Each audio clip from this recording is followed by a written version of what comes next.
Muy buenas tardes a todos los presentes. Los saludamos desde Telesalud del Hospital Nacional Arzobispo Loaiza del Ministerio de Salud.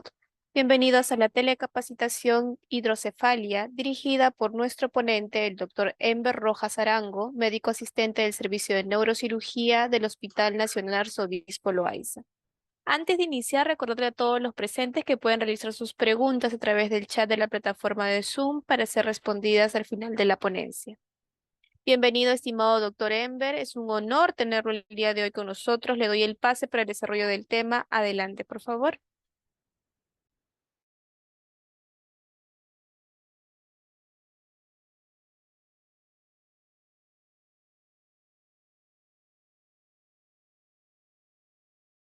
Del Hospital Loaiza. Bueno, el día de hoy vamos a tratar el tema de lo que es hidrocefalia.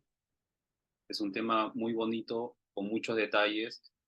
Lo más importante acá es eh, aclarar los conceptos, las clasificaciones, los criterios clínicos y radiológicos para una toma de decisiones.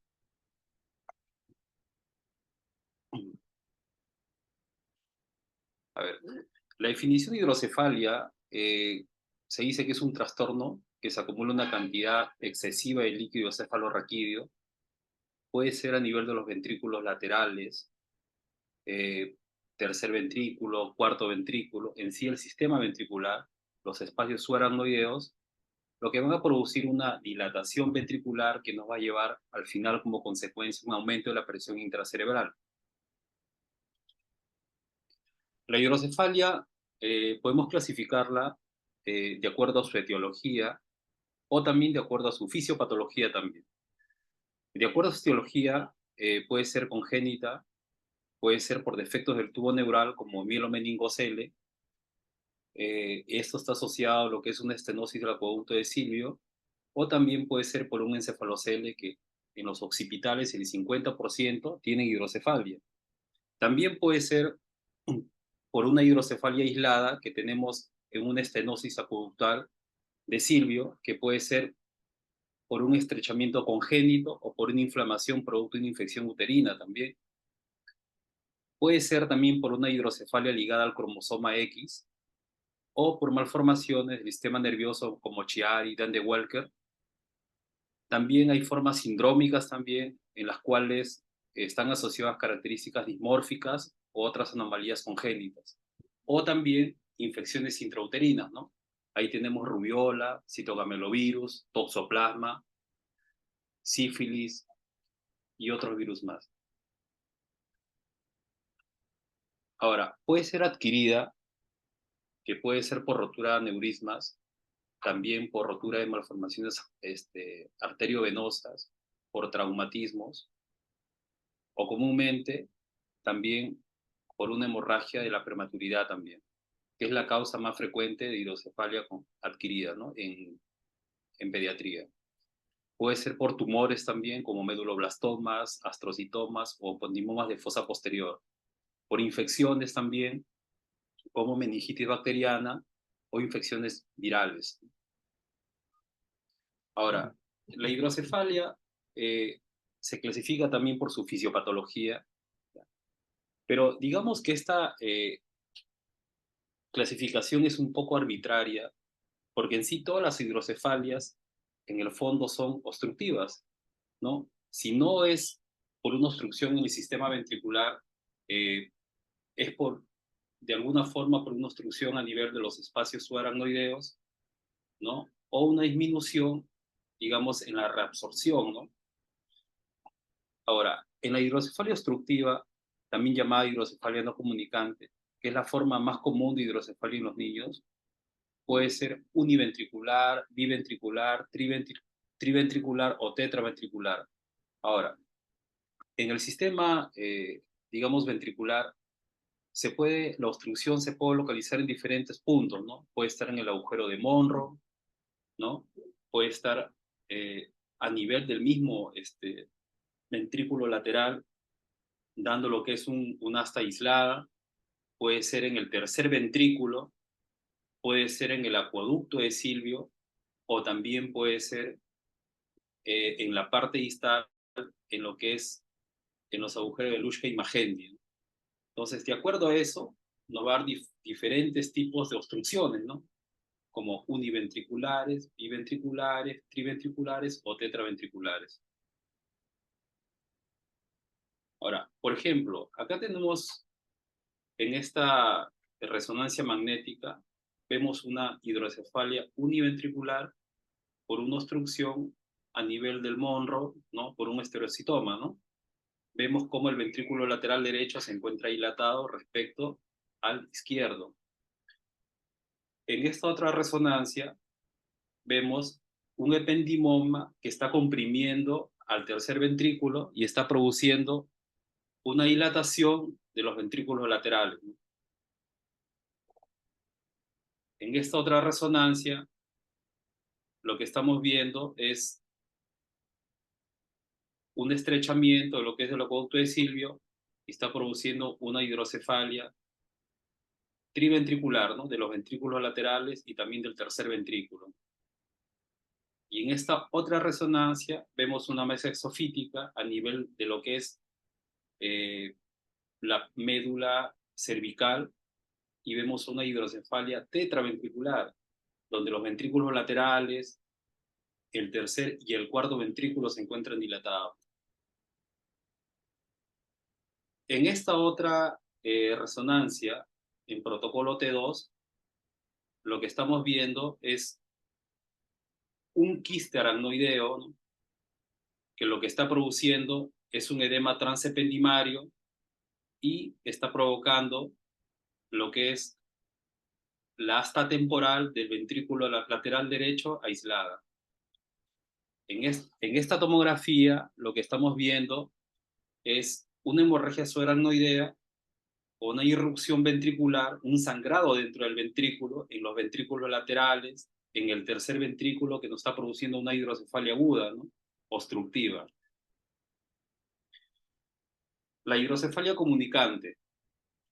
La hidrocefalia comunicante normalmente se debe por lo que es un déficit en la absorción en los espacios subaracnoideos, ¿no? También puede ser posible que sea por una provisión excesiva, ¿no? Pero normalmente es por la absorción. Es raro que sea por una producción excesiva, que podría ser por un tumor, ¿no? A nivel de los plexos coroideos, ¿no? Por ejemplo, en esta resonancia magnética vemos como hay un aumento, ¿no? De lo que es las cisternas de la base, ¿no? Que están produciendo lo que es una hidrocefalia comunicante, ¿no? Y, por no decir, un bloqueo a nivel del espacio subaracnoideo, ¿no? En esta otra resonancia, lo que estamos viendo es una dilatación tetraventricular, tanto los ventrículos laterales, tercer ventrículo, cuarto ventrículo, porque en esta parte de acá hay tabicaciones en la parte distal, ¿no? Que lo que están produciendo es una obstrucción a este nivel y, por consecuente, una hidrocefalia tetraventricular. Ahora, esta es una cuestión dinámica, ¿no? Y también de un componente mixto, ¿no? Porque las hidrocefalias no todas son obstructivas, eh, digamos, o no todas son comunicantes. A veces tiene un componente, digamos, mixto, ¿no? O a veces también las hidrocefalias comunicantes con el tiempo también se convierten en obstructivas también. Cabe mencionar también que hay hidrocefalia de presión normal también, ¿no? Sobre todo en personas mayores de 60 años, en los cuales hay un agrandamiento de los ventrículos laterales, ¿no? Con una presión intracerebral normal, ¿no? Y que tienen esta triada como demencia, alteración de la marcha e incontinencia urinaria, ¿no? Por otro lado, también tenemos dentro del diagnóstico diferencial lo que es la ventriculomegalia, ¿no? La ventriculomegalia en sí es, radiológicamente, es un hallazgo si se analiza en el contexto de una hipertensión endocraniana, digamos, puede ser una hidrocefalia, pero también puede ser un agrandamiento solo de los ventrículos por una atrofia cerebral también, ¿no? Pacientes como Alzheimer, o en aquellos pacientes que también han tenido infartos cerebrales, ¿no? También tenemos una hidrocefalia benigna externa, ¿no? Que sobre todo se da en los lactantes, ¿no? Que más adelante lo vamos a explicar. Ahora, en la epidemiología hay una prevalencia de la hidrocefalia congénita, ¿no? Esta es una estadística internacional entre Estados Unidos y Europa, ya que varía de 0,5 a 0,8 por 1000 nacidos vivos y muertos. El mielomeningocele es la causa más común de hidrocefalia congénita y representa aproximadamente el 15 al 25% de los casos. La causa más común de hidrocefalia adquirida en recién nacidos o en lactantes es la hemorragia, ¿no?, de la prematuridad. Ahora, esto es en cuanto a lo que es en pediatría, pero en cuanto a la población adulta, eh, es un poco más complejo, ¿no? Porque hay una mayor diversidad, ¿no? Entonces, acá en Canadá hicieron una clasificación, ¿no? Los canadienses en el 2009 en cuanto a su población que tenían ellos, ¿no? En un hospital. Entonces, ellos vieron, de acuerdo a la historia natural de la enfermedad de sus pacientes adultos, y los dividieron en 4 tipos, ¿no? Y el objetivo de esto fue más o menos es clasificarlos para poder comprenderlos, ¿no? Según la historia natural de la enfermedad y dar un mejor tratamiento, ¿no? Entonces, ellos en el 2001, el 2008 tuvieron 300 pacientes, de 1994 a 2007 500 pacientes. Entonces se dieron cuenta que tenían 4 tipos de pacientes. Pacientes de transición, aquellos pacientes que habían sido tratados por una hidrocefalia congénita cuando eran niños y que posiblemente iban a tener que tenían un problema producto de una disfunción, digamos, de un sistema de derivación, o, por ejemplo, que le habían hecho una tercera ventriculostomía, pero que igual estaban haciendo hidrocefalia, o que esta hidrocefalia congénita, por ejemplo, tenía otras causas más agregadas y al final estaban haciendo hidrocefalia, ¿no? El otro grupo eran pacientes en los cuales tenían hidrocefalia congénita, pero nunca habían sido tratados.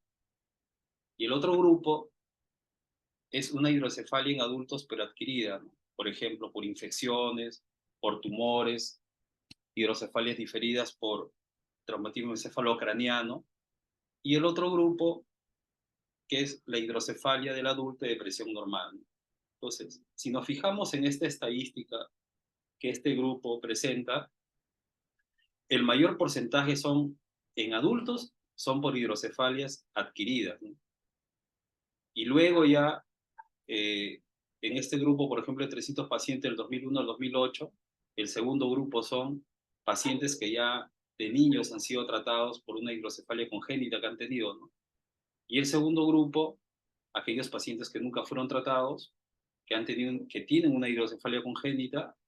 Y el cuarto grupo serían aquellos pacientes con hidrocefalia del adulto de presión normal, ¿no?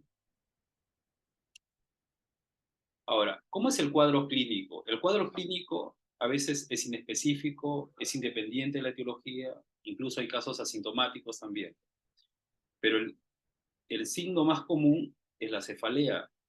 También tenemos cambios del comportamiento, cambios de la personalidad, por ejemplo, como irritabilidad también, que se manifiesta de esa forma.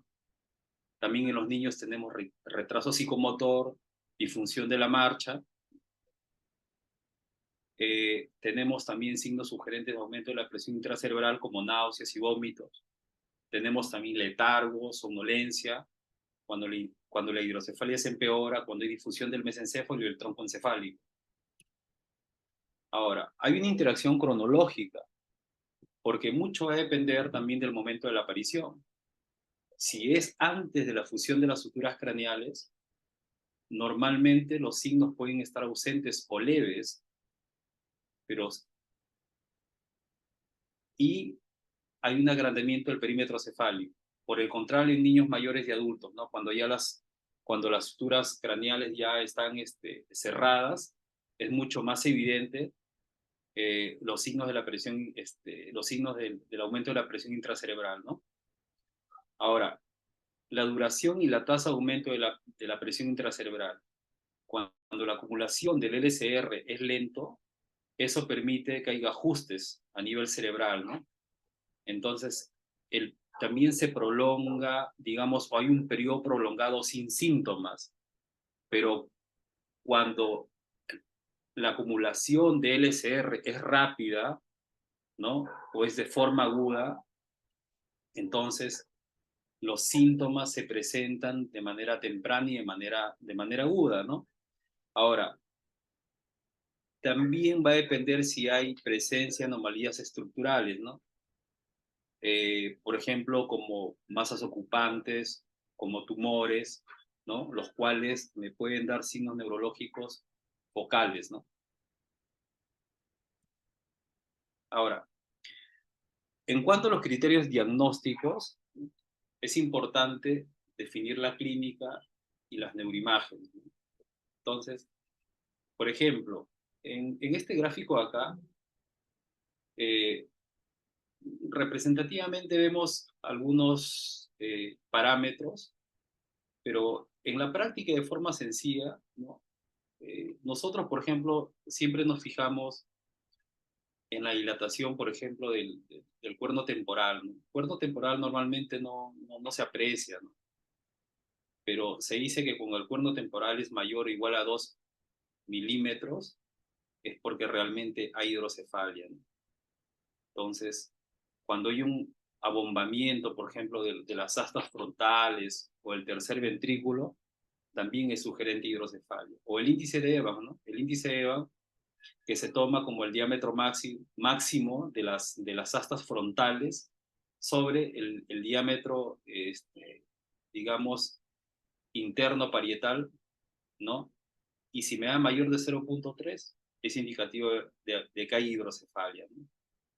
Entonces, ahora, en cuanto a los hallazgos en imágenes, que yo puedo decir que hay un aumento de la presión intracerebral, que hay una ampliación de las cavidades del tercer ventrículo, que hay una dilatación de los cuernos temporales del ventrículo lateral, que hay edema intersticial periventricular, tanto en la tomografía, en la resonancia o en el FLAIR que se puede apreciar, que hay un borramiento de los surcos corticales. Esto me indica que hay un aumento de la presión intracerebral, ¿no?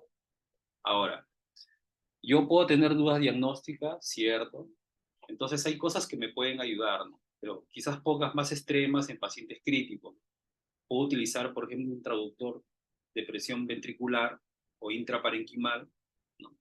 Sobre todo, el de presión ventricular es como el estándar, ¿no? Porque me va a permitir no solamente medir la presión, digamos, intracerebral, sino también me va a permitir el tratamiento de la hipertensión, ¿no? Del aumento de la presión intracerebral, ¿no? Ahora, lo otro también que puedo hacer es la medición mediante punción lumbar de la presión de apertura. Bueno, entonces, ahora, en cuanto al diagnóstico diferencial, como habíamos mencionado, tenemos, por ejemplo, ventriculomegalia, producto de atrofia, ¿no? Atrofia cerebral, en la cual acá no hay hidrocefalia, ¿no? Sino se dan en pacientes, por ejemplo, con Alzheimer. En este estudio, por ejemplo, coreano, incluyeron 9 parámetros, de los cuales 4 parámetros fueron estadísticamente significativos para diferenciar de una hidrocefalia o una ventriculomegalia por atrofia cerebral en comparación con una hidrocefalia del adulto de presión normal, ¿no? Entonces, ¿cuáles fueron los parámetros? El ángulo calloso menor de 90 grados, ¿no? Dilatación de la fisura de Silvio, y el otro fue estrechamiento de los surcos parietales superiores, ¿no? Estos parámetros me dieron esta diferencia significativa que nos sirve ahora como ayuda para poder diferenciar, ¿no?, en este tipo de pacientes. Este otro paciente, por ejemplo, este es un lactante, ¿no? De 4,5 meses aproximadamente, ¿no? Que me presenta un aumento de los espacios subaracnoideos frontales, bilaterales y una dilatación moderada de lo que es los ventrículos laterales, ¿no? En este tipo de pacientes, por ejemplo, normalmente nacen con una circunferencia cefálica normal, pero tienen esta imagen radiológica, ¿no? En resonancia magnética, y aproximadamente como de 3,5 meses a 4 meses tienen una dilatación, digamos, anormal de la circunferencia cefálica, pero que al cabo de los 12 meses en adelante, ¿no? Ya se va normalizando. Esto es parte del diagnóstico diferencial de lo que llamamos hidrocefalia benigna externa. Ahora, ¿qué podemos hacer nosotros en la parte prenatal, ¿no? En la parte prenatal, de las 16 semanas a las 22 semanas, también podemos, mediante el ultrasonido, podemos ver también el tamaño de los ventrículos, ¿no? Por ejemplo, se dice que casi, digamos, en las ultrasonidos obstétricos, casi hay una incidencia de un 1% de encontrar una ventriculomegalia, ¿no? Sin embargo, en el segundo y en el tercer trimestre vamos a encontrar, digamos, ventriculomegalias con las siguientes medidas, ¿no? Por ejemplo, puede ser leve o puede ser severo, ¿no? ¿Y cómo se mide esto, no? Es el diámetro, digamos, interventricular a nivel del atrium, ¿no? Que si es mayor o igual a 10, va a ser, digamos, moderado, y si es severo, es mayor o igual a 15 milímetros.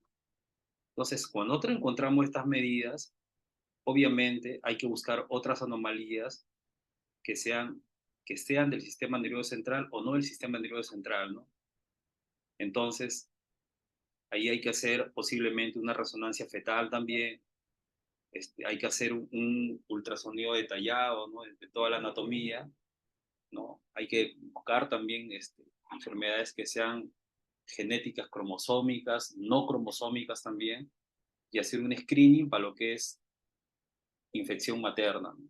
Y obviamente todo esto manejo es por un equipo multidisciplinario, ¿no?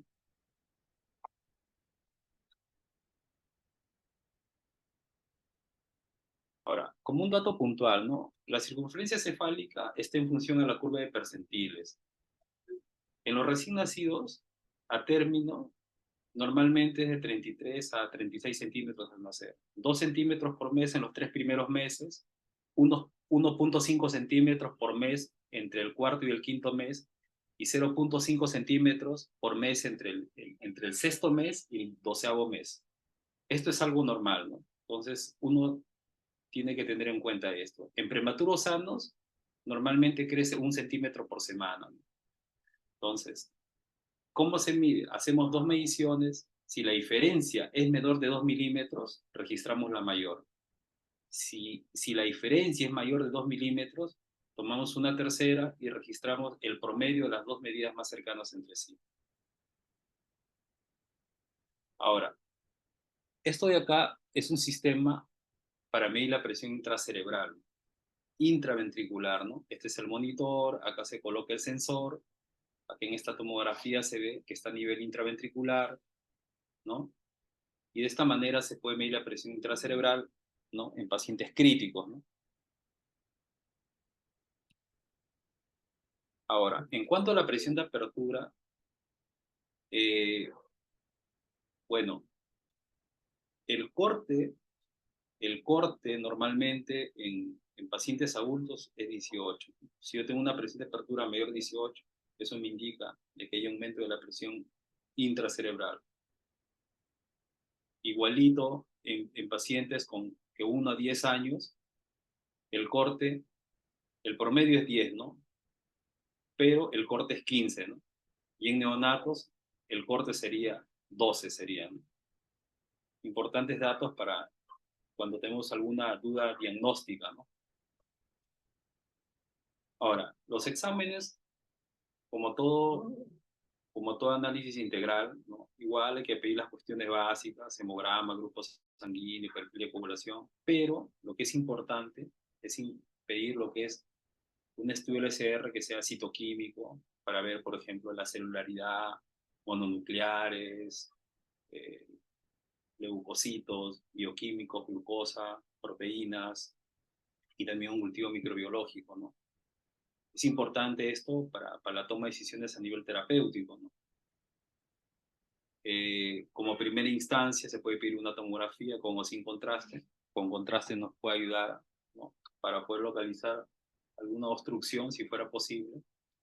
O sin contraste parece una hipertensión endocraniana, ¿no? Una resonancia magnética con o sin contraste, sobre todo con contraste es importante. Diferentes protocolos, ¿no? T1, T2, también podemos pedir lo que es en sino-resonancia para ver digamos, la bidireccionalidad del flujo del LCR pulsátil, ¿no? Que es importante. Esto nos ayuda bastante lo que es la sino-resonancia, ¿no? También podríamos hacer una ventriculografía. Es un paciente crítico que está con una derivación ventricular externa y que yo quisiera saber dónde realmente está la obstrucción. Yo le puedo inyectar contraste, le saco una tomografía y yo puedo ver, ¿no? Quizás está a nivel del agujero de Monroe, o quizás está, por ejemplo, a nivel del tercer ventrículo, el acueducto de Silvio, ¿no? Es importante porque nos puede ayudar si se diera el caso. Y lo otro que mencionamos, eh, la presión de apertura y la medición de la presión intracerebral mediante el catéter interventricular, que es lo mejor, que como algo complementario. Ahora, ¿cómo podemos tratar la hidrocefalia? De dos formas, podemos poner un sistema de derivación, ventrículo peritoneal, ventrículo auricular, ¿no? Ventrículo pleural, ¿no? ¿Cómo se diera el caso? Normalmente siempre se pone ventrículo peritoneal, ¿no? Algunos casos excepcionales donde, digamos, de alguna forma está restringido la parte peritoneal, podemos acceder a un nivel auricular o pleural, ¿no?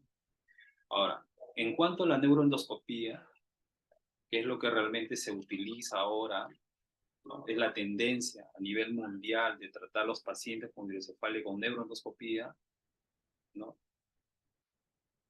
El manejo, digamos, o el caballo de batalla de la neuroendoscopía es la tercera ventriculostomía. Entonces, acá son de dos formas. Yo tengo una hidrocefalia obstructiva, ¿no? En la cual, digamos, yo puedo hacer una plastía, por ejemplo, a nivel del agujero de Monroe si yo tuviera algún problema obstructivo ahí, ¿no?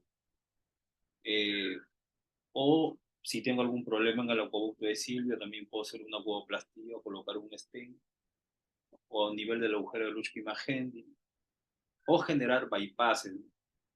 Como por ejemplo, como la tercera ventriculostomía, porque es un bypass entre el sistema ventricular y el espacio subaracnoideo. Adicional a esto, también yo podría hacer una fenestración de la lámina terminal, también, que me podría ayudar también, ¿no? Ahora, este es un estudio, este es un estudio que lo hicieron en Escocia, ¿ya? En lo cual hacen es una revisión en sí, ¿no? Entonces dice, queremos saber cuáles fueron los resultados, ¿no? Eh, de la tercera ventriculostomía, ¿no? En comparación con el sistema de derivación, ¿no? En pacientes pediátricos, ¿no? Entonces, hacen una revisión sistémica y un metaanálisis, ¿no? Entonces, toman, hacen desde el año 2000 hasta el 2023, ¿no? Eh, de toda la data que ellos pueden reunir en las bases de datos, al final obtienen 464 pacientes, ya, en las cuales realizan lo que es la tercera ventriculostomía, y 342 pacientes en los cuales se pone el sistema de derivación. Entonces, cuando ven la eficacia, realmente ven que la tercera ventriculostomía tiene una eficacia de 81.8, ¿no? Y la derivación ventrículo-peritoneal tiene 86.7, o sea, no había una diferencia significativa. Quiere decir de que yo puedo optar por la tercera ventriculostomía o también puedo optar por el sistema de derivación, porque ambas como terapia primaria son válidas y la eficacia, digamos, no hay una diferencia significativa. Lo que sí hubo una diferencia fue en la tasa de complicaciones, ¿no? Mientras en la tercera ventriculostomía la tasa de complicaciones fue 4.6, en la derivación ventrículo-peritoneal fue 27.1, ¿no? Es bastante la diferencia, ¿no? Entonces, esa es una de las conclusiones que sacaron en esta revisión y metaanálisis del 2023. Ahora, si yo quiero hacer lo que es una tercera ventriculostomía, el 2009 en Canadá eh, hicieron un estudio en el cual el objetivo era hacer un modelo predictor a 6 meses, ¿no? De qué pacientes podrían ir bien, ¿no? Haciendo una tercera ventriculostomía en función a las características, digamos, particulares de cada niño, ¿no? Entonces, pusieron varias variables en las cuales al final se quedó con las variables que estadísticamente fueron significativas como la edad, como la etiología y si habían utilizado un sistema de derivación anteriormente. Entonces, nos damos cuenta que el score acá viene de 0 a 50, ¿ya? Y acá nos podemos dar cuenta de que quienes tienen mayor puntaje. Cuando el niño es mayor, tiene un mayor puntaje. Y cuando la hidrocefalia tiene una causa obstructiva, también tiene un mayor puntaje. Y si el niño, por ejemplo, no le han puesto un sistema de derivación anterior, también tiene mayor puntaje. Entonces, de acá es que la tasa de éxito en la tercera ventriculostomía es mayor en niños, digamos, mayores de 6 meses, que tengan una hidrocefalia obstructiva y en aquellos que no hayan sido tratados mediante un sistema de derivación, ¿no? Entonces, y acá se dice que el score, más o menos el puntaje, es aproximadamente la tasa de éxito. Entonces dice, 40% la tasa de éxito es baja, ¿no? Más o menos de 40 a 80, una tasa media y mayor de 80 es una tasa de éxito alta, ¿no? Es como se puede catalogar, ¿no? Entonces, ya que es importante porque con este score es cuando se utiliza para tener el criterio si yo hago una tercera ventriculostomía o no a un niño, ¿no? Ahora, hay otros parámetros agregados también, como el abombamiento de la pared anterior al tercer ventrículo, el piso del tercer ventrículo, ¿no? Hay más estudios agregados a esto, en las cuales también sirven, ¿no? Para ver la tasa de éxito. Ahora, ¿yo qué hago en los niños que tienen una hidrocefalia comunicante? En la cual yo sé que la tercera ventriculostomía quizás no va a tener la misma tasa de éxito igual que una obstructiva. Entonces ya hace muchos años lo que se está haciendo es hacer la tercera ventriculostomía, pero hacer una cauterización del plexo coroideo, ¿no? Entonces, en este estudio, en Canadá, hacen una comparación. Yo tengo pacientes en los cuales yo hago tercera ventriculostomía y tengo pacientes en los cuales yo hago tercera ventriculostomía más cauterización del plexo coroideo. Entonces, igualmente, hacen lo que es una revisión sistemática y un metaanálisis. ¿Y qué es lo que encuentran? Este estudio del 2020, ¿qué es lo que encuentran? Que de manera como total, y es un buen grupo más o menos, lo hacen hasta el 2018, de todo la base de datos, de lo que encuentran, estudios que tienen este tipo de comparación, ¿no? ¿Y qué es lo que encuentran? De que no hay diferencia, ¿no?, significativa digamos, entre los que hacen la tercera ventriculostomía y la tercera ventriculostomía más la cauterización del plexo coroideo. Sin embargo, hay 4 subgrupos en este estudio de en los cuales dicen que sí hay mayor tasa de éxito en aquellos pacientes que hacen cauterización de plexo coroideo más tercera ventriculostomía. Entonces, la conclusión de esta revisión sistemática, este metaanálisis, dice que aún falta, ¿no?, digamos, estudios concluyentes, ¿no?, sobre todo estudios clínicos aleatorios, ¿no?, de que me puedan dar mayor evidencia en la cual yo pueda, digamos, decir sí significativamente agregar una cauterización de plexo coroideo sí sirve, ¿no?, para la población pediátrica. Ahora, en el 2008 se hace, digamos, una revisión, ¿no?, en la base de datos de series de casos para ver cuánto nosotros hemos progresado en la prevención de la falla de los sistemas de derivación. Entonces, al final de este proceso de selección se quedan con 33.000 casos, ¿no?, de reporte, y en los cuales sacan, digamos, las diferentes conclusiones. Bueno, lo separan en pacientes menores de 17 años y luego en adultos, ¿no? Y ven que la tasa de falla por cada año en pacientes pediátricos es de 31.3. O sea, en el primer año, luego de haber sido colocado, es 31.3. Y por cada año siguiente, la tasa de falla es de 4.5%, ¿no? Ahora, y en pacientes adultos, ¿no?, ven de que en el primer año la tasa de falla ha disminuido, pero, digamos, a posterior, de manera tardía, la tasa de falla ha aumentado. Entonces la conclusión es que no se ha mejorado en cuanto a la prevención para la falla de los sistemas de derivación.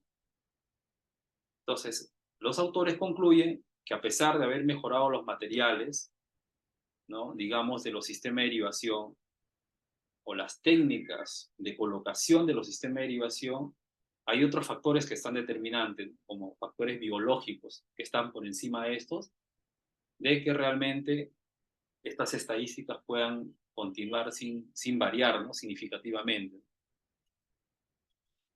Ahora, si yo quiero colocar un sistema de derivación, yo tengo que tener presente algunas cosas.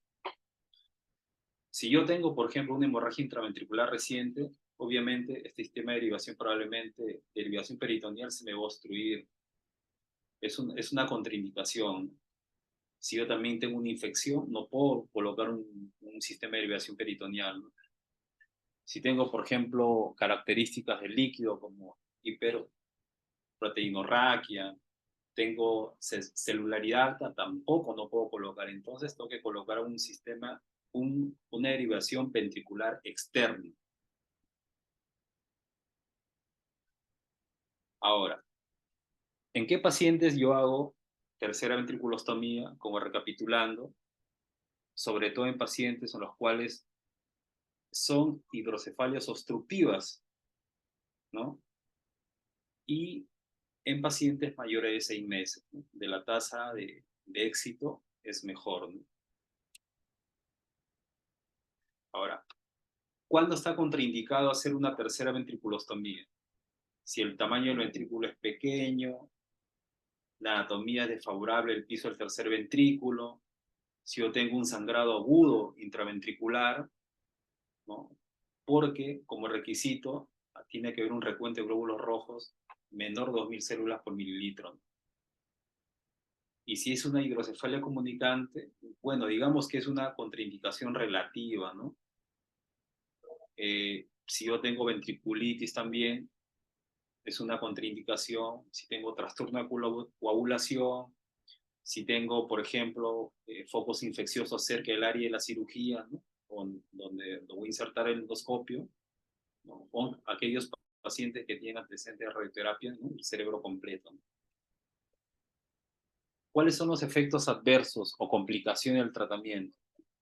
Bueno, hay, hay cosas que ambos tratamientos lo comparten y también hay algo particular para cada uno también. Por ejemplo, ventriculitis, meningitis puede ser después de un procedimiento quirúrgico. En cuanto al sistema de derivación, puede ser por infección, puede ser por posición del catéter, que quizás no esté en el lugar adecuado, sea el catéter proximal o el catéter ventricular a nivel del peritoneo.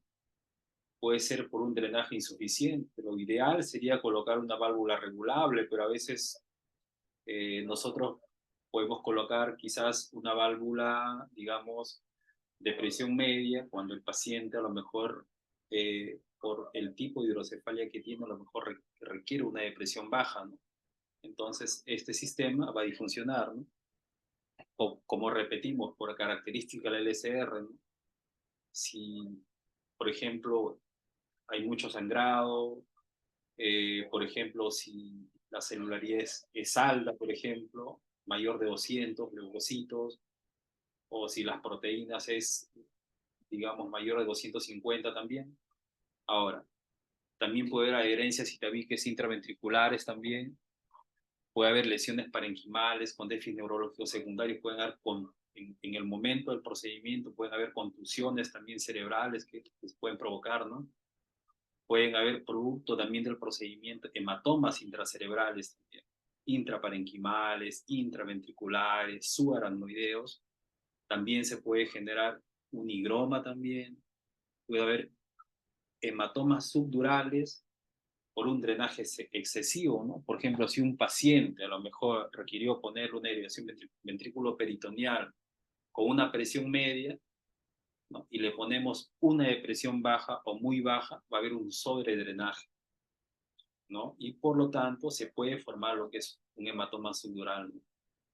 Lo otro también en cuanto a la técnica también puede ser un neumoencéfalo, puede ser una hiponatremia, puede haber una licencia de vía operatoria, se puede generar una fístula también del SR, puede convulsionar el paciente, incluso puede hasta fallecer también, ¿no? Ahora, esto es importante, ¿no? Los signos de alarma. Si yo tengo un paciente en la cual yo sospecho que tiene hidrocefalia o sé que tiene hidrocefalia, tengo que ver el nivel de la escala de Glasgow, ¿no? O el nivel de conciencia, ¿no? Signo de focalización, a lo mejor tengo, no sé, puede ser por un tumor, una masa o, o una herniación. Tengo que ver, a lo mejor tiene pérdida de líquido cefalorraquídeo a través de la herida operatoria también, ¿no? Es un paciente que ha sido operado, insuficiencia ventilatoria, fiebre, hipotermia, convulsiones, vómitos, que me estén diciendo que el paciente está cursando con una hipertensión endocraniana, ¿no? Ahora, una vez que yo he tratado al paciente, también hay criterios de alta, ¿no? Si yo, por ejemplo, veo que el paciente no tiene complicaciones postquirúrgicas, hipertensión endocraniana, tolera vía oral, no tiene fiebre, no requiere tratamiento endovenoso, ¿no? Y los parámetros radiológicos, yo veo que hay una disminución, ¿no? Digamos, de los ventrículos, ¿no? O no hay hidrocefalia, ya se solucionó, digamos, entonces ese paciente está en condiciones de alta, ¿no? Ahora, el pronóstico es variable. Claro que una vez que tú haces, digamos, pones un sistema de derivación, claro que a veces es muy notorio, ¿no? Se ve la diferencia radiológica. Cuando haces una tercera ventriculostomía, no es tan así, ¿no? A veces tú comparas las tomografías y no hay una variación significativa, ¿no? Eso es poco a poco, ¿no? Pero clínicamente el paciente sí, pues, ha mejorado, ¿no? Ahora, el pronóstico en sí también depende de la causa de la hidrocefalia, ¿no? Hay hidrocefalias, pues, posinfecciosas, ¿no? Incluso obstructivas loculadas también, ¿no? Tabicadas, ¿no? Que son complicadas, ¿no?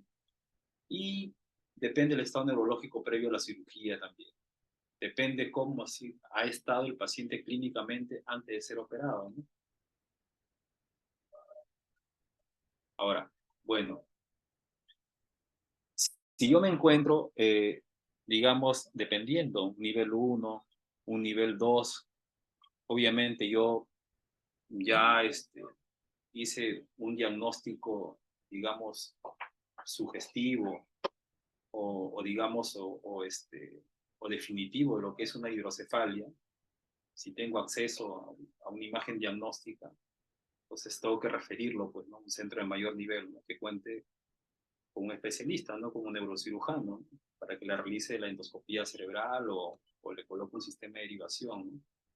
Y también dependiendo, si el paciente es muy crítico, está crítico también, pues que cuente con una UCI, ¿no? Una neuro-UCI, mucho mejor todavía. Y una vez que el paciente pues es operado en el hospital, también retorna también a donde fue referido, y es importante también que lleve el diagnóstico y las recomendaciones del manejo posterior, ¿no? Y si aquel paciente obviamente tiene que regresar a sus controles cada cuánto tiempo. Acá le voy a compartir dos videos ya donde se realizan una tercera ventriculostomía en un neonato ya, que presenta hidrocefalia por una hemorragia de la matriz germinal, ¿no? La prematuridad. This is a case of congenital germinal matrix hemorrhage and neonatal hydrocephalus. This is an endoscopic exploration of the ventricles and basal cisterns in a neonate with hydrocephalus secondary to germinal matrix hemorrhage using the flexible neuroendoscope. The approach comes through the right lateral ventricle, where we noticed absence of the septum pellucidum and the roof of the third ventricle. The anterior port of the third ventricle is inspected. The mammillary body is identified, and here an endoscopic third ventriculostomy is performed. A grasping forceps is passed through the tuber cinereum to pierce the floor in between the two mammillary bodies. Small, gentle perforations are initially made in order to allow identification of the location of the vasculature, primarily the basilar artery.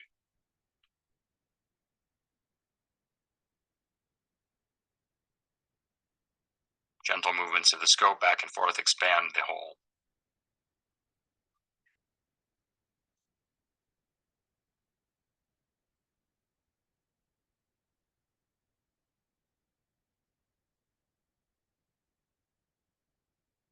Here again, the scope is worked around in a circle, allowing the probe to further expand the opening.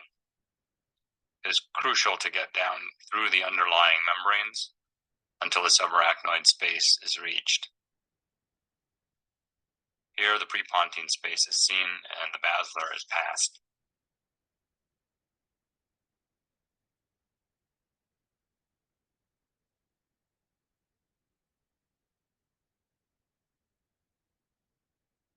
There's a very narrow space between the basilar artery and clivus in a child this age. The endoscope is advanced in the prepontine space on the right, where we can see the posterior cerebellar arteries on the right. As the endoscope passes in front of these two vessels, the lateral medullary cistern can be seen. Lower cranial nerves are seen below.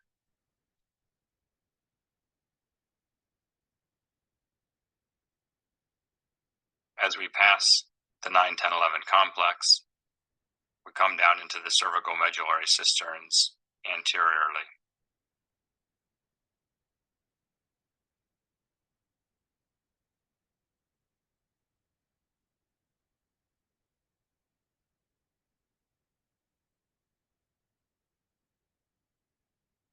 Tip of the flexible endoscope is then directed over to the left side to complete the exploration.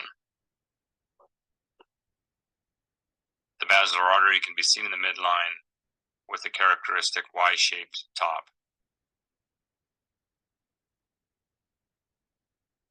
Naturally, it is very important to bring the endoscope completely back to neutral before it is withdrawn. It can then safely be brought back through the floor of the third ventricle and withdrawn.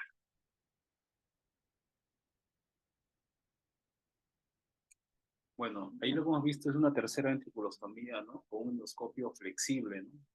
Podemos ver cómo hacen la fenestración del piso del tercer ventrículo, ¿no? Y una exploración a nivel de lo que es el espacio subaracnoideo, ¿no? Vamos a ver acá otro video. This is a case of congenital germinal. Este video es una tercera ventriculostomía, ¿no? Por lo que es una estenosis en el acueducto de Silvio, ¿no? Esto This video demonstrates endoscopic third ventriculoscopy performed using a rigid endoscope on a patient with congenital aqueductal stenosis. Right-sided entry into the lateral ventricle demonstrates the foramen Monro. The scope is passed just over the choroid plexus, taking care not to damage the fornix.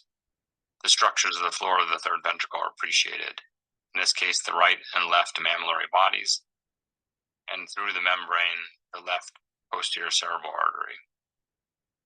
The clivus is seen anteriorly through the membrane, and the pink hypothalamic pituitary portal blush is seen.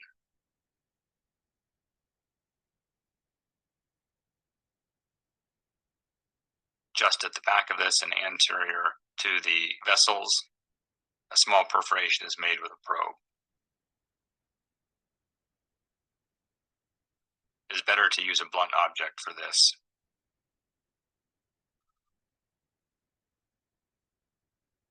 After a small opening is made, a balloon is selected and used to widen it. Here you see the balloon advance down into the opening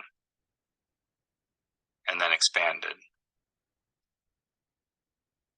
Multiple expansions with gentle repositioning of the balloon into the ostium and repositioning as necessary can be used to gradually widen the opening.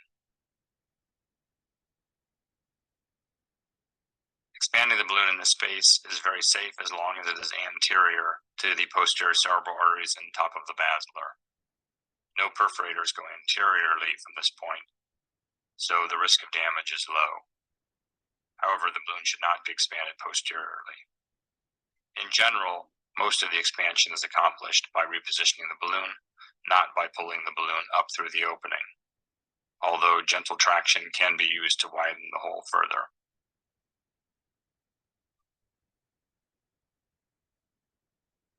The balloon is then deepened down through the membrane of Lilliquist and expanded in the prepontine space slightly to assure patency of the tract.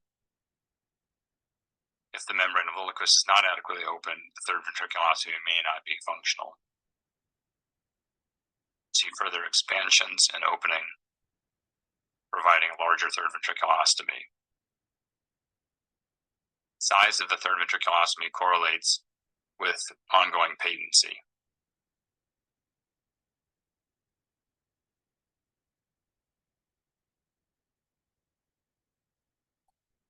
Through the opening, the endoscope can visualize the left posterior cerebral artery, and just below it, the left superior cerebellar artery.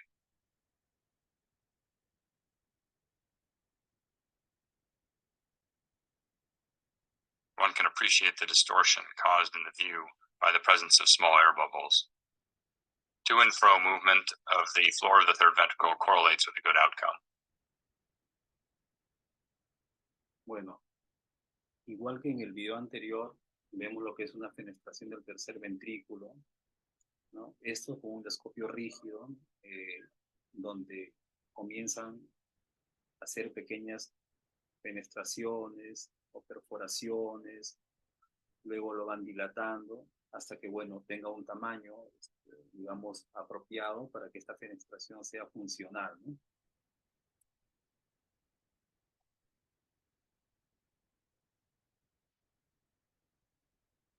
Bueno, colegas, si tuvieran alguna pregunta, encantado de poder responderlo.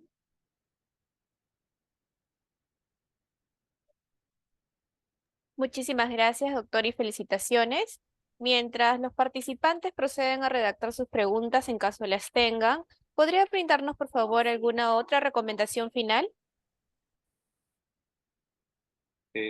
Bueno, yo creo que es importante la evaluación de cada caso, ¿no? Siempre tener en cuenta el tipo de hidrocefalia de lo que estamos tratando, ¿no? Sea una hidrocefalia obstructiva o sea una hidrocefalia comunicante, ¿no? Aplicar ese score que se aplica acá en Perú, en los institutos, en los hospitales, ¿no? Valorar de manera, digamos, personalizada, de acuerdo a las características de cada paciente, ¿no? Y bueno, y tomar una decisión, ¿no? Si realmente hay mayor probabilidad de realizar digamos, una endoscopía, ¿no? Una tercera ventrículo, una fenestración, una tercera ventriculostomía.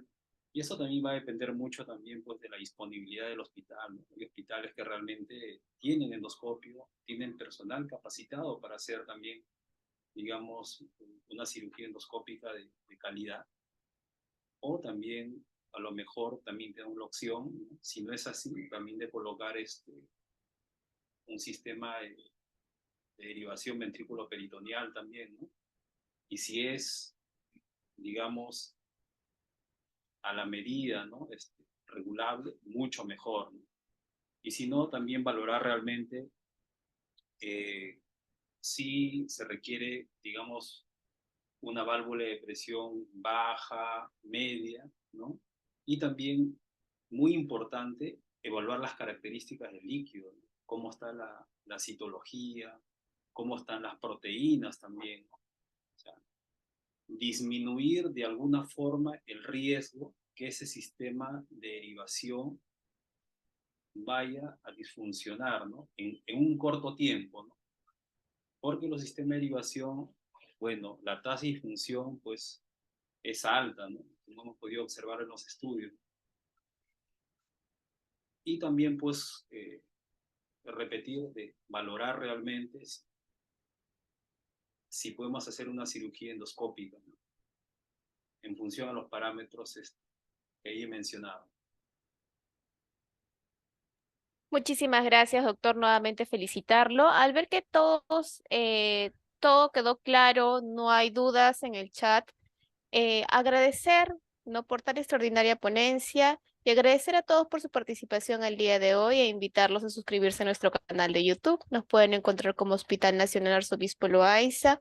Ahí podrán ver nuevamente las telecapacitaciones y tele-IEC. De igual manera pueden escribirnos en los comentarios otros temas de interés que les gustaría que se tocaran próximamente. Y con nosotros sería hasta una próxima telecapacitación. Ha sido un honor tenerlo el día de hoy con nosotros, doctor Rojas. Esperamos contar con usted en una próxima oportunidad. Muchísimas gracias. Bueno, hasta luego. Muchas gracias.